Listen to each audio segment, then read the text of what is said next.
Hello guys, কেমন আছো? Welcome to another video. আমাদের পরীক্ষা চলাকালীন সময় আমি কোনো ভিডিও দিতে পারিনি। তো চলো, যদি রবলক্স খেলে থাকো তাহলে দেখো আমি ওয়ার্মস গেম খেলছি, আর যেটা যেটা খেলতে হচ্ছে কিন্তু আচ্ছা খেলবা যাইতে মনে হয় না। আচ্ছা দেখো, আমি একবারই স্কেপ করে দেবো উইথ নো ডেথ বলছি, সাথে সাথে আমার মৃত্যু আমার সামনে এসে বসে। বাট আমি কিন্তু আজকে একটা চ্যালেঞ্জ দিই, আর সবাই সেটা শুনে রাখো। আমরা আজকে সেফ জোন যাব। ওই দেখো আসছে। না, দরকার হলেও যাবো না। মুরগি অনেক বেশি দরকার হলে আমরা যাবো না। প্রয়োজনে স্নেকের মাথার খুলির উপরে উঠে বসে থাকবো। আর ওরা ওদেরকে হচ্ছে কি আকাম করতেছে।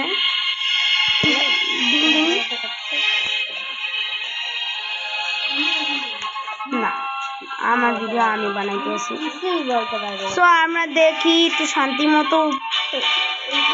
ভাই অশান্তি। Good bye. আমার বোন আমারে জ্বালাইতে এসেছে গুড বাই। বাট আমি প্রো প্লেয়ারের মতো ওর সাথে ধাক্কা না খাইয়া যদি একবার মরি তাহলে আমি নতুন করে খেলতে হবে। Brother yes dash. তুমি আমার ড্যাশ দেবা আমি জানি। সো গো। আমরা অনেক কম সময় খেলবো, কারণ এটা কমপ্লিট করতে অনেকজনের 4, 5, 8, 10 এরকম লেগেছে। আর আমি আজকে 2বার কমপ্লিট করেছি। 2বার কি 100 বারের মতো? না, মরবো না, আমি মরবো না ব্রো। আমি প্রো। আমার প্রোগিরি দেখলে অনেকে তো আরো প্রো হয়ে যাবে। বাট এখানে একটা সমস্যা আছে আমার ভাই, আবার আমার ভিডিওর মধ্যে আকাঙ্ক্ষা।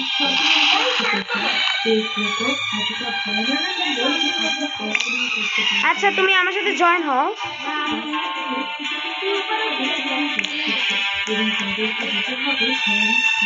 সো ব্রো, আমরা একটা লাল সাপের মুখোমুখি হয়ে গেছি, আর সেই লাল সাপটা হলো আমাদের নেংটু দাদা।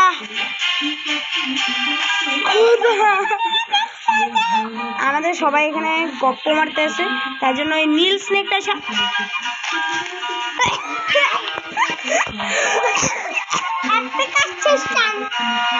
আমার ছোট বোন এসে আমাকে মকিং করতেছে, আর একটা লাঠি মারবে। চপ মুরগি ছাড়া স্নেক হয়। আমি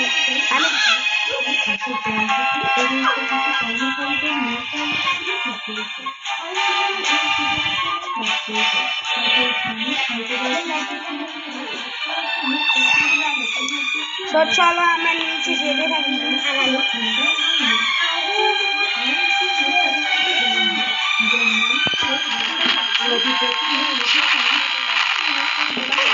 ও ব্রো, সরি আমি দেখিনি। সো ব্রো, আমরা তাড়াতাড়ি চলো, তো বান্দর ছানা। আমরা চাচা বলতে দেখো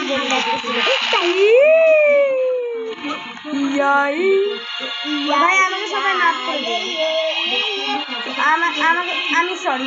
আমি সরি বলছি, আমাকে মাফ করে দেবে।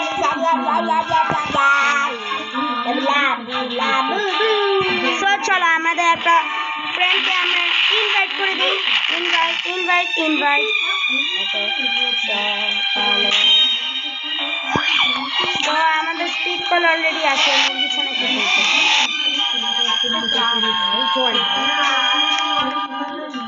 ভাই, আমি উপায় না, আমি এখন নিচে দেখো।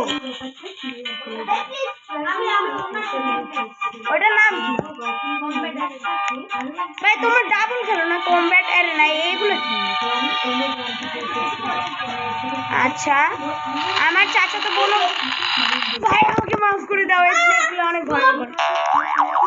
আমার স্পিড অনেক কম, মানে আরো কম, বেশি কম হয়ে যাবে। আমি গ্র্যাভিটি কল নেই, আমার গ্র্যাভিটেশন পাচ্ছি। আগে বসে কিন্তু সেফ জোনে যাবো, কিন্তু সেফ জোনে অল্প 2-1টা পারা। আমাকে মাফ করে গাইজ, আমি বলছি অনেক কমের সময়। ভাই, আমার ব্রেন অনেক, আর আমি আমার বোনের ক্যারেক্টার নিয়ে খেলছি। বাহ,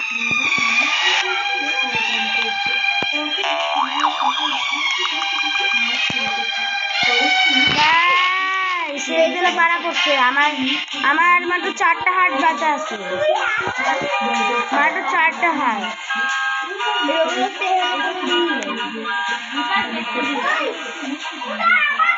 I am dead, I am dead. আর আমি এই পাশে আসছি আর এখানে শুরু হয়ে গেছে। ব্রো 5 মিনিটসে এই প্রতিদান। I am so cute, sorry ভাই। আমি তো লেলে। হ্যাঁ খেলবো, কোনটা দেখো? আমি মুখ দিচ্ছে না। তো আমাদের কালচার এটাই, আমরা সবাইকে ওয়ান টোল টাওয়ার।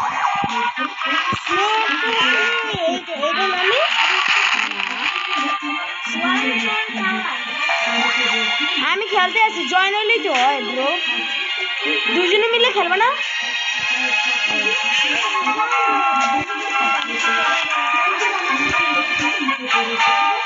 তোর মা আসতেছে আমাকে দিতে। তো চলো যাওয়া যাক। ও ফ্রেন্ড, এই ভিডিওতে টার্গেট রাখছি 5000 লাইক। 5000 অনেক কম, অনেক কম। আর অনেক কম বলেই তো আমি তোমাদের 5000 দিয়েছি। আর লাইক অ্যান্ড সাবস্ক্রাইব এই দুটো না করলে ঠান্ডা ঠান্ডা। আমার এক্সামের কারণে আমি তোমাদের ভিডিও দিতে পারি নাই। আমার এক্সাম শেষ, এই জন্য আমি ভিডিও দিতেছি। আর চলো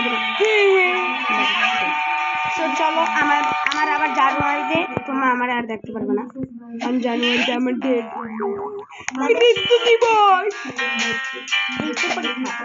হ্যাঁ মৃত্যু পরীক্ষা প্লাস ভাই আমার স্কুলের কথাটা বলে দিয়েছে। 3টা লাইন গুড বাই তুই আসার জন্য, কিন্তু আর আসবে না, মানে আমার আর ধরতে পারবে না ভাই। ভাই আমি ঢাকা আছি তো, গেম প্লে আমার মেনলি হয় পটু খেলতে, কিন্তু আমি এখন তো পটু খেলতে না। আর আমার নেট এখানে অনেক ভালো, এতই ভালো যে আমি কাজই করতে পারতেছি।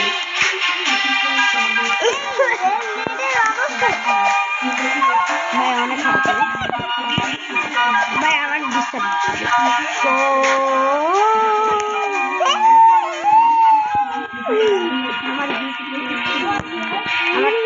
আমি ভিডিও বানাই। I like to move with you.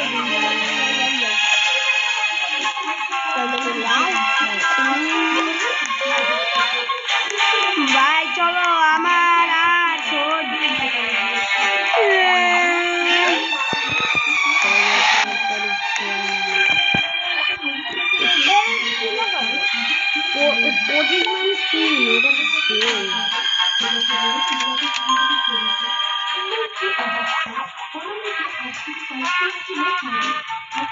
তো আমরা আইসা বলছি এত হাইসা ভাই, এটা কি?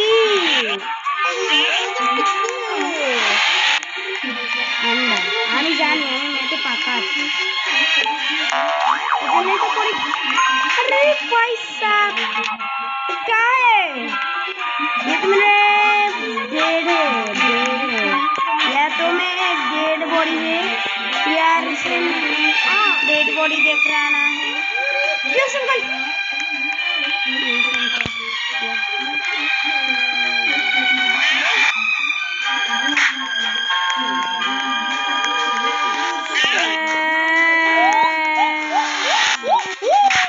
ভাই 27-4 তোকে কে বলছে? যা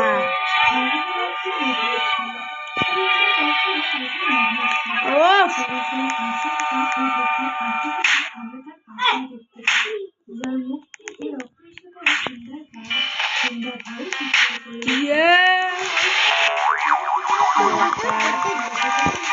দেখছো আমার মতো প্রো প্লেয়ার বাংলাদেশে আর একটা নেই,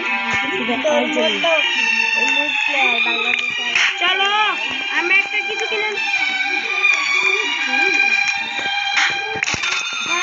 তাড়াতাড়ি উঠতে পারবো।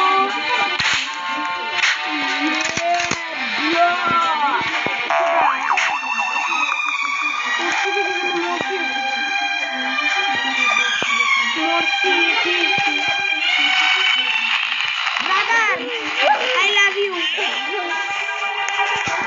ভাই দেখো একটা ম্যাজিক, এই গেমের একটা লজিক দেখবো ভাই, এটাই এই গেমের পাওয়ার।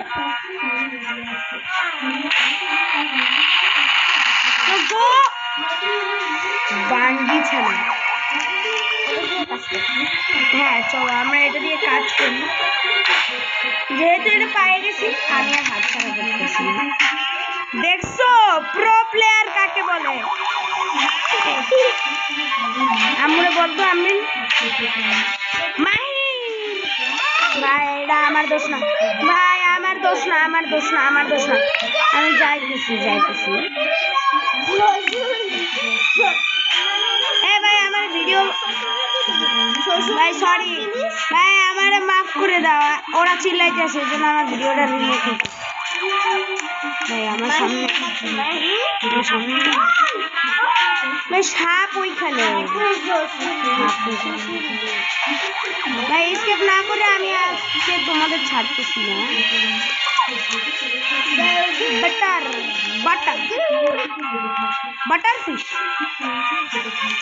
Butter fish we like butter fish.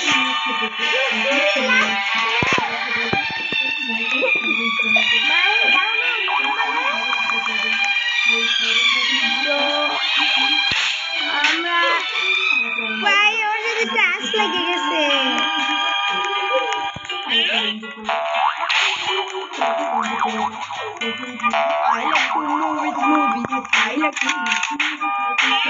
ভাই এরা আমার লাশ দেখতে চাই, আমার লাশ অনেক সুন্দর হয়তো। মিষ্টি খাইতে পারবা না মিষ্টি।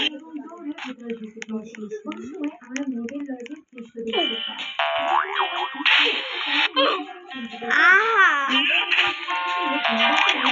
বোকা সাপটা।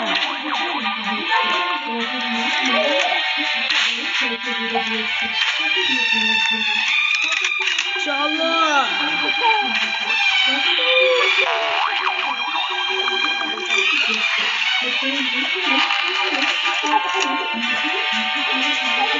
আমি তো পানি নেই ভাই, আমি এত বড় প্লেয়ার না, বাট রোবলক্সে প্লেয়ার বলতে পারো। রোবলক্সে বলবো যে রোবলক্স মামা, আমার রোবলক্স মামাও ডাকতে পারো, তোমরা চাইলে আমাকে রোবলক্স মামা ডাকতে পারো।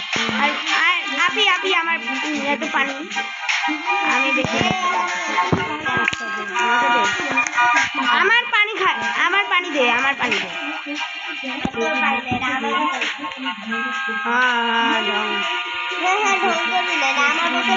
আমার মাত্র 3টা হার্ট বাচ্চা আছে, কিন্তু সাপটা কোথায়? সাপ মামা এতে যা।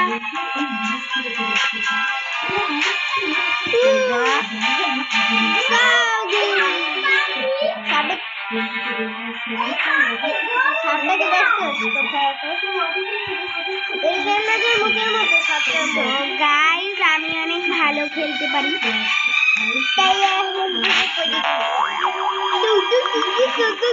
আমার মনে হয় কি ওই গ্র্যাপেল গান হচ্ছে এটা বেশি ভালো। গ্র্যাপেল গান দিয়ে অত হ্যাঁ উঠা যায় না, গ্র্যাপেল গান দিয়ে উঠা যায় না, মানে গ্র্যাপেল গান দিয়ে উঠা যায় কিন্তু এইটা দিয়ে উঠা যায়।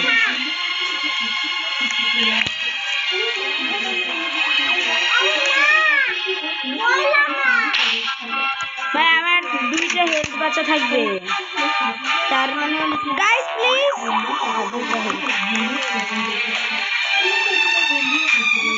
আরে চকলেট না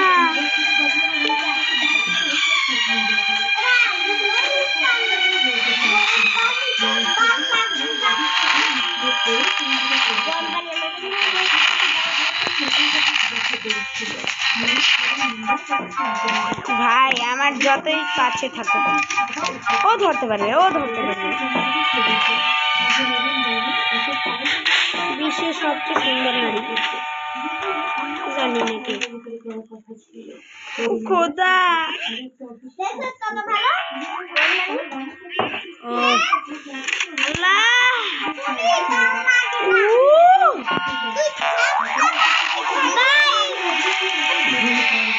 অতি লোভে তাঁতি নষ্ট এরকম আসতে পেরেছি। এই ব্রো ব্রো সাপ আমাকে খাইয়ে ফেলাইবে। আরে ছাইড়া দে না। আরে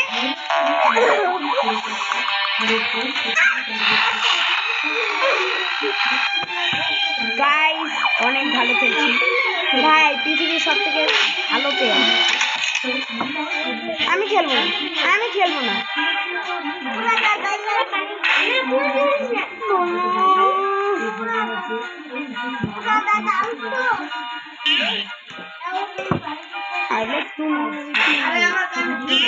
চলো আমরা আস্তে আস্তে যাই গাইস।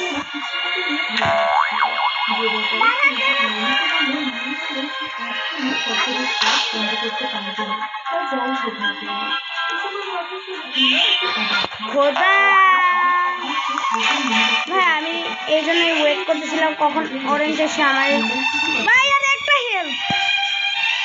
এটা না থাকলে আমার অন্য একটা খেলতে হবে, আমার অন্য একটা খেলতে হবে যদি আগে খেলতে হবে। তো গাইস গাইস প্লিজ প্লিজ আমাকে ভাই আমার গাইস আমারে মাফ করে দিও। তো গাইস আমি আরেকটা ঢুকে পড়ছি। তো আমি ও আমার খেয়ালই তো নাই আমার।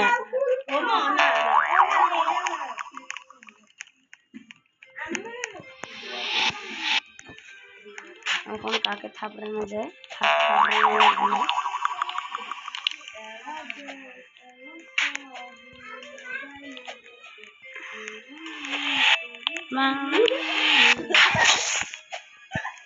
ভাই কেউ আমারে আটকাইতে পারে না।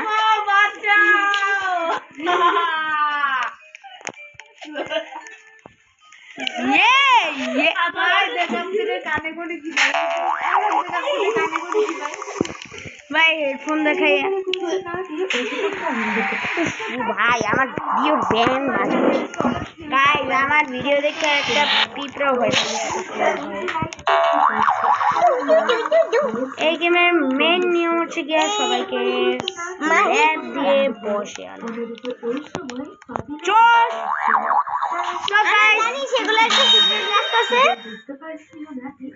চলো আমরা এখন অন্য একটা গেম খেলা যাক, আর সেটার নাম তোমরা আমার খেলতে চাই, আর সেটার নাম আমি এখনই উল্লেখ করছি, যেটা অনেক এটা না যেটা অনেকেই খেলে, সেটার নাম 99 is the forest। ভাই এটা অনেক ইজি, অনেক ইজি, এত ইজি আমি আজকে ডাবল নিব, ডাবল।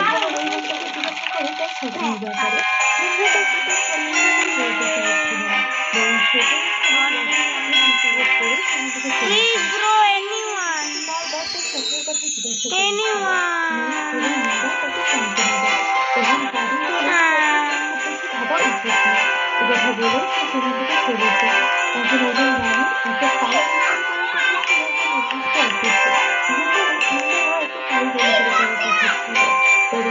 আমি একটু লিখে দিই ব্রো। ভাই আমার বাংলা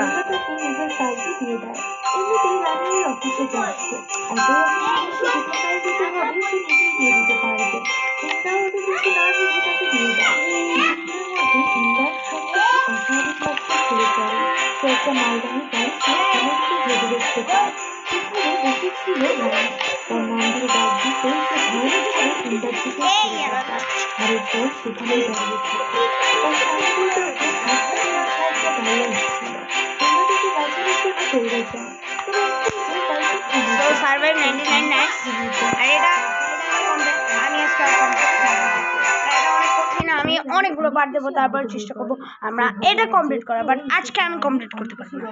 সো গাইস অনেক কঠিন অনেক কঠিন অনেক কঠিন এই গেমটা হতে চলছে। স্টপ প্লিজ দেন জানি এখন আমরা চলো। স্বামী যেন কিছু একটা নিয়ে ভয় পাচ্ছিল, যে ব্যাপারে সে মিসেস মার্নিকে বললে মার্নি বলে সে এখনই ফ্যাক্টরির কাজ বন্ধ করতে পারবে না, তা যাই হোক না কেন। এই সকল কথা শুনে ইন্দা একটু অবাক হয়। এরপর আমরা স্বামীকে একজন মহিলার সাথে দেখতে পাই। এই মহিলাকে আমরা এর আগেও দেখেছি ইন্দার সাথে কথা বলতে। তার নাম আসি। সে এখানে পরপর 3টা ডাব কাটে। 3টা ডাবই পচে গিয়েছিল। তো চলো আমরা এখন ক্রাফটিং টেবিলে কিছু ফেলে দেই। অর্থাৎ তারা এখানে What জিনদের the কথা ভাই, বলছিল। আমি তবে এখানে আসি ফেলাই কেন নাই। রেগে গিয়েছে এই ব্যাপারটা আসি এবং শামিন দুজনেই বুঝতে পারছিল না। এদিকে ইন্দা কাঁদতে কাঁদতে নিজের লজের দিকে ফিরে যাচ্ছিল, যেখানে আগে থেকেই তার জন্য অপেক্ষা করছিল ফাদিল। ফাদিল এখানে ইন্দাকে রানীর অ্যাক্সিডেন্টের ব্যাপারে জিজ্ঞাসা করে। তখন ইন্দা কাঁদতে কাঁদতে তাকে প্রথম রাতের তো ঘটনা আমরা খুলে একটা বলে। ভালো ট্রিক তার মনে হচ্ছিল সে ওই রাতে রেড আওয়ারে বের হয়েছিল বলেই এই সব কিছু ঘটছে। তখন ফাদিল জিজ্ঞাসা করে সেদিন সে এই কার সাথে ছেলেটাকে বের একটু হয়েছিল, যা শুনে ইন্দা একটু অবাক হয়। সে বলে সে একজন লোকের পিছু করছিল, যে কিনা লজ থেকে বের হয়ে ফ্যাক্টরি পর্যন্ত গিয়েছিল। সেখানে গিয়ে আর তাকে সে খুঁজে পায়নি। তো আমরা তখন কোনো একটা রিচুয়াল হচ্ছিল, যে রিচুয়াল গিয়েছিল। তার মনে হচ্ছে এই রিচুয়ালের সাথে কোনো না কোনো ভাবে এই সকল ভয়ানক ঘটনা জড়িত। তাকে এইসব ব্যাপারে কারোর সাথে শেয়ার করতে নিষেধ করে, কেননা এতে করে তাকে চাকরি থেকেও বের করে দেওয়া হতে পারে। ভাই তোমরা আমার ভিডিও বানানো থেকে করতেছো। সন্তুষ্ট করার জন্য একটা রিচুয়াল করেছিল। তারা ওই রুমটাতে ছিল যে রুমের ভিতরে ইন্দা ওই রিচুয়ালের দৃশ্য দেখেছিল। সেখানে তারা দুটো গরু কোরবানির জন্য বেঁধে রেখে দেয় এবং সেখান থেকে বেরিয়ে আসার সময় আসি বলে সে আশা করছে জিনেরা এই অফারিং একসেপ্ট করে নিবে, তা না হলে তারা ভীষণ বিপদে পড়বে। এখন ইন্দার ভেতরে আসতে আসতে সন্ধ্যা হয়ে যায়, যেখানে রানীর ঘর থেকে সে আওয়াজ শুনতে পায় এবং ভেতরে গিয়ে দেখতে পায় রানী বিছানার উপর বসে আছে। সে রানীর কাছে ক্ষমা চাইতে থাকে। তখনই আচমকা পাশে থাকা আলমারিতে তার চোখ পড়ে। সে দেখতে পায় রানীর স্থানে ওই বৃদ্ধা জিনটি বসে আছে। রানীও উঠে দাঁড়ায়, সেই সাথে বৃদ্ধা জিনও উঠে দাঁড়ায়। ঘুরে তাকাতেই দেখা যায় রানী ছিল পুরোপুরি রক্তাক্ত। ঠিক তখনই আচমকা আলমারির ভেতর থেকে ওই জিন তার উপর হামলে পড়ে। তার চিৎকার শুনে তখনই সেখানে চলে আসে ওয়াকি এবং মিম। তারা তাকে সামলে নেয়। মিম ইন্দাকে জিজ্ঞাসা করে রানীর এই ধরনের পরিস্থিতির জন্য সে আবার নিজেকে দায়ী মনে করছে না তো। ইন্দা চুপ করে থাকলে মিম তাকে চিন্তা করতে মানা করে। রানীকে অলরেডি চিকিৎসার টাকা দিয়ে তার বাড়িতে পাঠিয়ে দেওয়া হয়েছে। এ কথা বলার মাঝে মিম দেখতে পায় মেয়েটা বাড়তে চলেছে। ওয়াদি হিমরার জন্য খাবার রেডি করেছিল, তবে রিজার্ভ করে বের হতে হতে সময় লেগে যাবে। 9টার মধ্যে খাবার দিয়ে আবার চলে আসতে হবে। এ কারণে মিম ওয়াদিকে জিজ্ঞাসা করে সে কি কিছু মনে করবে যদি মিম হিমরাকে খাবার দিয়ে আসে। ওয়াদি জানায় যে না। তাই মিম খাবার নিয়ে পৌঁছে যায় হিমরার কাছে। দরজা খুলে ফ্রাঙ্কি। ফ্রাঙ্কি দেখে তো খুশি হয়ে যায় যে মিম তার জন্য খাবার নিয়ে এসেছে, কেননা সে মনে প্রাণে মিমকে পছন্দ করত এবং শুধুমাত্র একটাই দোয়া করত, যে মিম যেন তাকে ভালোবাসে। এরই মাঝে সেখানে হিমশিম আসলে মিম তার হাতে খাবারটি তুলে দেয় এবং বলে ওয়াদি পাঠিয়েছে। তখন সেখানে ফাদিল আসে এবং মিমকে বলে দ্রুত তার লজে ফিরে যেতে। 9টার অ্যালার্ম বাজতে চলেছে, তাই তো মিম দ্রুত তার লজের দিকে ফিরতে থাকে। মাঝপথে এসে সে অদ্ভুতভাবে দাঁড়িয়ে যায়, যেন সে কিছু একটা অনুভব করছিল। এমন সময় সাইরেন বেজে ওঠে, যা শোনা মাত্রই সে দ্রুত ভেতরে চলে যায়। ওই সময় লজের সামনে আমরা অসংখ্য জিনের উপস্থিতি দেখতে পাই। পরদিন সকালে ওই ঘরের ভেতরে চেক করতে যায় শামিল এবং আসিফ। সেখানে গিয়ে তারা হতবাক হয়ে যায়, কেননা জিন তাদের এই অফারিং গ্রহণ করেনি। ব্যাপারটা তাদের জন্য অনেক বেশি ভয়ানক ছিল। এ কারণে এই দুটো গরুকে মেরে তারা একটা রিচুয়াল করে জিনদেরকে শান্ত করার জন্য। ওই রাতে আমরা ওই দুজন সিকিউরিটি এই ব্যাপারে কথা বলতে দেখতে পাই, যেখানে তারাও এই রিচুয়াল নিয়ে চিন্তিত ছিল। এমন সময় আচমকা সেখানে থাকা একটা কুয়ার ভিতর থেকে আওয়াজ ভেসে আসে। প্রথমে তারা মনে করে সেখানে হয়তো বা আসি রয়েছে, তবে পরক্ষণেই দেখা যায় কুয়ার ভেতরকার বালতি আপনা আপনি উপরে উঠছে, যা দেখে তারা ঘাবড়ে যায় এবং তখনই সেখান থেকে দৌড়ে পালায়। এদিকে ঈশান নামাজ শেষ করে ঘুমাতে যাওয়ার সময় আমরা ফাদিলের ঘরের আলমারির আয়নার রিফ্লেকশনে একজন মহিলা জিনকে দেখতে পাই। ফাদিল তাকে খেয়াল করে না এবং ঘুমিয়ে পড়ে। কিছু সময়ের মধ্যেই ফাদিল দেখতে পায় আলমারির দরজা আপনা আপনি খুলে গিয়েছে। সে এটা আটকে ঘুমিয়ে পড়ে। মাঝরাতের দিকে হঠাৎই তার মুখের উপর ফোঁটা ফোঁটা রক্ত পড়তে থাকে। তারপরে তার ঘুম ভেঙে যায় এবং সে চোখ মেলতেই দেখতে পায় তার উপর দাঁড়িয়ে আছে মাথা কাটা একটা জিন, যার মাথা ছিল তার পাশের বালিশে। গাইস অনেক কঠিন, অনেক কঠিন, পরদিন সকালে ফাদিলের ঘুম অনেক থেকে উঠতে কঠিন। দেরি হয়ে আমি যায়। খেলতে পারতেছি না, আমার বোরিং লাগতেছে। আমার লগ স্টোর, সে দ্রুত ফ্যাক্টরি থেকে লগ যাচ্ছিল, স্টোর, এমন সময় সে লক্ষ্য করে মিসেস নাওমি, শামীম লগ এবং স্টোর, সিকিউরিটি গার্ডদের সাথে কোণার দিকে দৌড়ে হোয়াট যাচ্ছে। দা, সেও তাদের পিছু করে। গতকাল রাতে ওই কুয়োর কাছেই তারা এসেছিল। ভেতরে কিছু একটা দেখে আঁচি পড়ে যত দ্রুত সম্ভব ফ্যাক্টরির কাজ বন্ধ করতে হবে। এ কথা তো শুনে আমার মিসেস প্লেট নাওমি লাগাই শামীমকে দিছি। নিয়ে সেখান থেকে সরে যায়। এই সুযোগে ফাদিল চলে যায় কুয়োর ভেতরটা চেক করার জন্য। সেখানে তাদের ঘাবড়ে যায়, কেননা ভেতরে একটা লাশ পড়েছিল। তখন সেখানে চলে আসে শামীম। শামীম প্রথমে ফাদিলের কাছে জিজ্ঞাসা করে যে এই ছেলেটি তাদের গ্রামের ছিল। ফাদিল না বললে সে জিজ্ঞাসা করে সে এই ফ্যাক্টরিতে প্রথমবারের মতো কাজের জন্য এসেছে কিনা। গাইস ফাদিল এতে হ্যাঁ তো বলে। আমার এটাকে তখন মাইরে ফেলে। শামীম সরি বলে বানি, ফাদিলকে দেখে সরি মনে বানি, হচ্ছে সেখানে সরি সাধারণ বানি, ছিল না। আমার পানি সে ফুট তাকে লাগবে, আমার যেভাবে ক্ষুধাও এই লাগছে। কয়েকদিনের ঘটনার ব্যাপারে সবকিছু তো যেন সে তাকে কোথায় খুলে বলে, তা না হলে এই পরিস্থিতি সামলানো যাবে না। যা শুনে ফাদিল এবার চিন্তায় পড়ে যায়। সে ইন্দার ব্যাপারে সবকিছু বানি বলে দেয়, ফুট, যার ফলে ইন্দাকে ডেকে আনা হয়। তাকে আসি বলে সবটা সত্যি কথা বলতে, তা না হলে তার ভীষণ কষ্ট হবে। এবার ইন্দা তাদেরকে সব খুলে বলে। সে যে কাউকে লজ থেকে বাইরে যেতে দেখে তার পিছু পিছু ফ্যাক্টরি পর্যন্ত গিয়েছিল এবং সেখানে ওই রিক্সাওয়ালার দৃশ্য দেখেছিল সবটা। তো আমরা যা একটা শুনে গুড মিসেস স্যাক নাওমি পেয়েছি। জিজ্ঞাসা করে সে লজ থেকে কাকে বের হতে রেখেছিল। এর উত্তর ইন্দার কাছে ছিল না। ফাজিলের মনে হয় এটা হয়তো বা রানী ছিল, তা না হলে ফুল ওই দিন কেন প্রিন্ট তার আমরা সাথে পাবো না, অ্যাক্সিডেন্ট হবে। কঠিন। তখন আসি বলেন রানী আহত হওয়ার পর সে রানীকেও পরীক্ষা করেছিল। সে শুধুমাত্র জিনদের একজন ভিকটিম ছাড়া আর কেউ নয়, সে কোনো দোষ করেনি। তখন শামীম ফাজিলের কাছে তার স্বপ্নের ব্যাপারে জিজ্ঞাসা করে। ফাজিল প্রথমে তো বলতে কমফোর্টেবল ছিল না।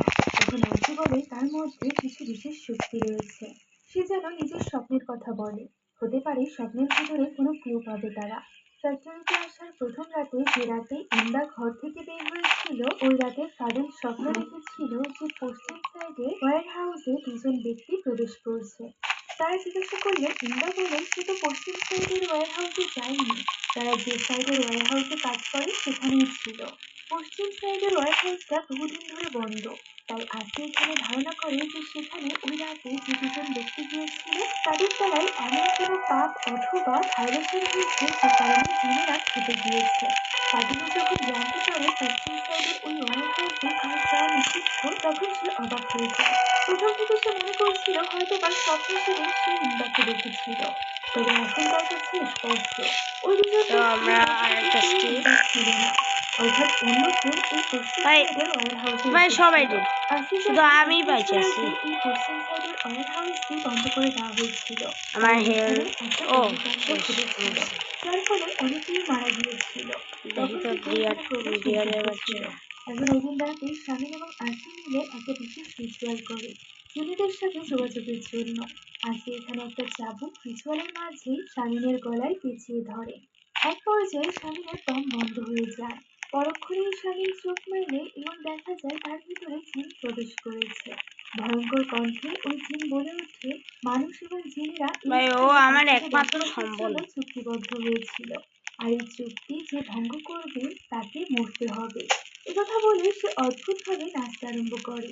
সামনে এক পাশে ছিল জ্বলন্ত কয়লা এবং অন্য পাশে ছিল ভাঙা কাচের টুকরো। সে ওই ভাঙা কাচের টুকরোগুলো চিবাতে আরম্ভ করে। তখন আসি ওই চাবুক দিয়ে তাকে ভয় দেখালে তার ভেতরে থাকা জিন লাফাতে লাফাতে ওয়ার হাউসের ভেতরে প্রবেশ করে। বাকির সাথে তার পিছু করতে করতে ওয়ার হাউসের পশ্চিম সাইডে চলে যায়। সেখানে ভেতরে প্রবেশ করে তারা দেখতে পায় একটা বিশাল বড় মূর্তির সামনে মাথা নত করে ঝুঁকে আছে সামনের ভেতরে থাকা ওই জিন। আসি তার কাছে তো দৌড়ে যায় আমরা এবং তার মধ্যে পিঠের যাই। উপর দিয়ে হাত বোলায়, যার ফলে তার ভেতরে থাকা ওই জিন বেরিয়ে যায়। এই মূর্তিটার ব্যাপারে তারা আসিকে জিজ্ঞাসা করলে আসি বলতে থাকে, অনেক তো আমরা বছর একটা আগে চেস্ট যখন এই পেলাম। ফ্যাক্টরিটা নতুন বানানো হয়েছিল, তখন এখানে থাকা জিনেরা বিভিন্ন সময় মানুষদেরকে বিভিন্ন অ্যাক্সিডেন্টের মাধ্যমে ক্ষতিগ্রস্ত করত। তখন এখানকার জিনের রাজা মাহারাতুর সাথে যোগাযোগ করে। এর ফলে মানুষ এবং জিনদের মধ্যে একটা ডিল হয়। তবে আজ থেকে 7 বছর আগে যারা সিজনাল ওয়ার্কাররা এই ওয়্যারহাউসে এসেছিল তাদের দ্বারা কোনো এক পাপ হয়ে যায়, বা বলা যায় জিনদের কোনো ক্ষতি করে বসে তারা, যার ফলে পুরো ওয়্যারহাউস ধরে পুড়িয়ে দেয় এই জিনেরা, যে কারণে এই জায়গাটিকে লক করে রাখা হয়েছিল। এখানে সাধারণ মানুষের প্রবেশ নিষিদ্ধ ছিল। তার মনে হচ্ছিল বর্তমানেও ওই দুজন ব্যক্তি দ্বারা এমন কোনো পাপ হয়েছিল যে কারণে জিনেরা তাদের উপর চেপে গিয়েছে। এমন সময় শামীম সেখানে থাকা একটা কাঠের বাক্স ওপেন করে এবং বলে ওঠে এর ভেতরে মাহারাতুর জিনিস নেই। তখন আমরা জানতে পারি এই বক্সের ভেতরে জিনদের রাজা মাহারাতুর স্বর্ণ ছিল, যেটা শুধুমাত্র শামীম এবং আসমিন মাঝে মধ্যে দেখতে পেত। সাধারণ ভাই মানুষেরা আমার এটা সব দেখতে প্লেয়ার পেত না। মরে গেছে, আর এটা এখন শুধু ভালো। আমি একলাই অথচ আছি। দুজন ব্যক্তি ওয়্যারহাউসে প্রবেশ না, করে ওই দিন এই স্বর্ণ চুরি করেছে। ফলে তারা অনেক বেশি ঘাবড়ে যায় জিনদের প্রকোপের ব্যাপারে ভেবে। এমন সময় হঠাৎই মিসেস মার্নির চোখ নাক মুখ থেকে রক্ত বের হতে শুরু হয়। তার ভেতরে কোনো জিন প্রবেশের চেষ্টা করছিল, যাকে বের করে দেয় আসি। আর এরপর সে পাদুল এবং শেষ। ইন্দাকে বলে যে প্রথম দিন পাদুলের স্বপ্নে যে দুজনকে সে দেখেছিল তাদেরকে খুঁজে বের করতে, তা না হলেও তারা মহা বিপদে পায়া পড়বে। ওই হ্যাঁ, সময় ও আমরা মরে মিমকে গেছে, আমি দেখতে একলা। পাই। চলো মিমুনা নিজের তারপরে ঘরে খেলি, প্রবেশ করতেই বিসমিল্লাহ। হতবাক হয়ে যায়। তার ড্রয়ারের কাছে তার কাপড় চোপড় নিয়ে নাড়াচাড়া করছিল এক জিন। সেখানে আসতেই সে দেখতে তো পায় তার আমরা ব্যাগ থেকে সব জিনিসপত্র নিচে পড়ে আমরা আছে। সব কাজ সেখানে করি। পড়ে আছে অনেক স্বর্ণের অলংকার। অর্থাৎ ওই স্বর্ণের অলংকারগুলি আর্কিয়ানয় বরং মিল করেছিল। তবে তার সাথে ওই রাতে আন্টি পশ্চিম ওয়ারহাউসে গিয়েছিল। আপাতত নীল ওই গয়নাগুলো ব্যাগের ভেতরে ঢুকিয়ে দ্রুত পালানো শুরু করে। কিন্তু যে সাইডে দরজা ছিল সেটা এখন দেওয়ালে পরিণত হয়েছিল। ফলে ভয়ে নীল চিৎকার করতে থাকে। এমন সময় তার পেছনে অসংখ্য জিন চলে আসে, যারা ভয়ানকভাবে এগোচ্ছিল নীলের দিকে। ফলে নীল সেখানেই বসে চিৎকার করতে থাকে। এরই মাঝে সেখানে পৌঁছে যায় হেমরা। হ্যাঁ, তার সাথে ওই রাতে পশ্চিম ওয়ারহাউসে আর কেউ নয় বরং হেমরা গিয়েছিল, ওয়াতির হবু হাসবেন্ড। তবে সে সেখানে নীলের সাথে এই গয়না চুরি করতে যায়নি, বরং সেটাই এখানে আমি নিজের ব্যাগে এই গয়না দেখতে হতবাক হয়ে যায় এবং বলতে থাকে সে তো নীলকে বারণ করেছিল এটা নেওয়ার জন্য। নীল বলে সে নিজের লোভ সামলাতে পারেনি। তখন হেমরা বলে এটা এখনই তাদের ফেরত রাখতে হবে, অন্য কেউ দেখে ফেলার আগে। এই কথা বলে তারা যখন বের হচ্ছিল তখনই আচমকা নীল নিজের সামনে ওই জিনদেরকে দেখতে পায়। তখনই হেমরার মাথা ঘুরে যায়। সেখানে নীলকে বলে এখন সে ভয় পাচ্ছে কেন, এই সব কিছুর জন্য সেই তো দায়ী। ফলে নীল চিৎকার করতে থাকে। তখনই দেখা যায় হেমরা তো এখানে নয়, বরং কিছুদূর সামনে এগিয়ে গিয়েছিল। সেখানে আবারও ফেরত আসে এবং সো নীলকে নিয়ে দ্রুত সেখান থেকে পালাতে গাইস আরম্ভ করে। বাই, আজকের মতো অন্যদিকে তার হবু এই ওয়াইফ পর্যন্তই অর্থাৎ রান্না ওয়াতির প্লেস। এখন সো ক্রান্তি এবং আগেন জিনের সাথে নেক্সট ছিল। সে সেখানে ভিডিওতে আমাদের দেখা গিয়েছিল হবে। হেমরার জন্য খাবার নিয়ে। সে বাই, বুঝতে পারছিল আসসালামু না আলাইকুম। হেমরা এখনো পর্যন্ত লজে কেন ফেরেনি। তাকে সে দেখার জন্য রুম থেকে বের হয়। তখনই সে দূরে ইন্দা এবং ফাদিলকে দেখতে পায়, যারা কিনা মেয়েদের লজে